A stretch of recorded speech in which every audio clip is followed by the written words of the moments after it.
एक व्यस्त बाजार में जहां व्यापारी और गांव वाले जमा थे, वहीं रवि, एक साधारण किसान, अपनी ताजा उपज की गाड़ी लेकर पहुंचा। अपनी दयालुता के लिए मशहूर, वह हमेशा अपनी थोड़ी सी कमाई जरूरतमंदों के साथ बांटता था। भीड़ में मोहन भी था, एक अमीर लेकिन लालची व्यापारी, जिसकी ईर्ष्यापूर्ण निगाहें रवि की बढ़ती लोकप्रियता को देख रही थी। लेकिन वे दोनों नहीं जानते थे कि उनका जीवन जल्द ही बदलने वाला था। उसी दिन एक बुजुर्ग साधु बाजार में आया। उसके हाथों में एक ऐसा अद्भुत आईना था जिसकी चमकती हुई सतह मानो जीवित लगती थी। साधु ने ऐलान किया, यह आईना सच दिखाता है। इसमें झांककर हर कोई अपने दिल का असली रूप देख सकता है। जिज्ञासु गांव वाले आईने की ओर आकर्षित हुए। उनकी आंखों में विस्मय था। अपने धन और शक्ति पर गर्व करते हुए मोहन आगे बढ़ा।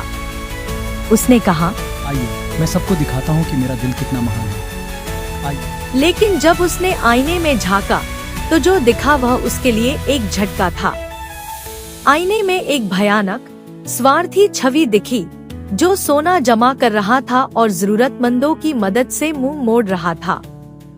भीड़ में खलबली मच गई और मोहन की असलियत सबके सामने आ गई। अपमानित होकर मोहन आईने को झूठा बताते हुए वहां से चला गया। रवि झिझका, यह सोचकर कि आईना उसके बारे में क्या दिखाएगा। लेकिन गांव वालों के उत्साह से प्रेरित होकर वह आगे बढ़ा। जैसे ही उसने आईने में झांका, एक उज्जवल छवि उभरी।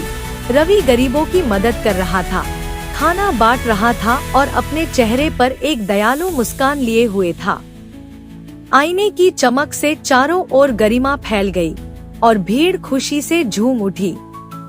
रवि की सादगी और भलाई अब सबके सामने थी। साधु ने भीड़ की ओर मुड़कर कहा, सच्ची संपत्ति सोने में नहीं बल्कि आपके दिल की उदारता में है। यह आईना आपके पास क्या है यह नहीं दिखाता, यह आपके कर्म दिखाता है। मोहन, जिसने अपनी गलती महसूस की, रवि के पास गया। उसने अपने लालच और ईर्ष्या के लिए माफी मांगी। रवि ने उसे गले लगाकर माफ कर दिया, अपनी वही दयालुता दिखाते हुए जो उसकी पहचान थी। जैसे ही जादुई आईना एक अंतिम चमक के साथ गायब हो गया, बाजार में नई सौहार्दता का माहौल फैल गया। रवि अपनी साधारण जिंदगी में लौट आया, अपने गांव वालों के सम्मान और प्यार से संतुष्ट। मोहन, जो अब बदल चुका था, जरूरतमंदों के साथ अपनी दौलत बांटने लगा। और जैसे ही साधु धीरे धीरे दूर चला गया, उसकी यह बात सभी के दिलों में गूंजती रही। सच्ची संपत्ति दया और उदारता से मिलती है।